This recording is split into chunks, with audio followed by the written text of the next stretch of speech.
úplně nejvíc nejlepší přítel.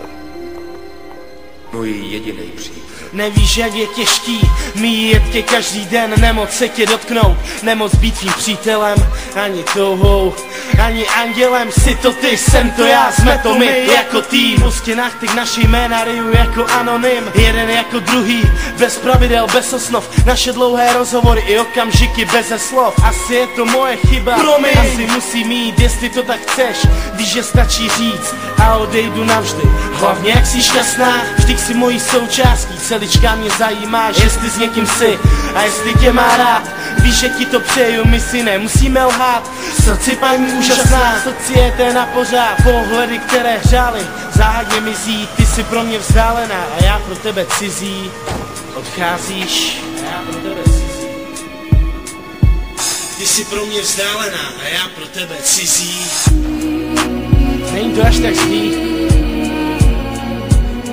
Jsou to jenom sny. Bude to jako dřív. Není to pravda. No tak, věř mi. Sama víš. Směj se. Vzpomínáš si na leto? Ne?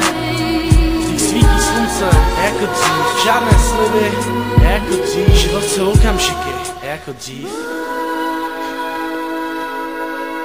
Ve dvou všechno zvládnem, vím, že mě za to nenávidíš, nedovedu lhát.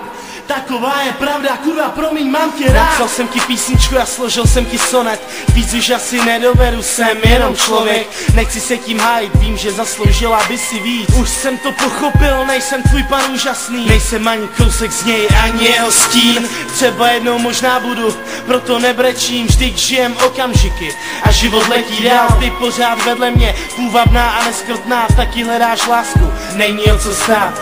Každý by tě chtěl, ale nedovede milovat. Nedovede říct ti to, co chceš slyšet. Nedovede zavřít oči, když má být tiše. Třeba jednou vzpomeneš si, co jsem říkal já.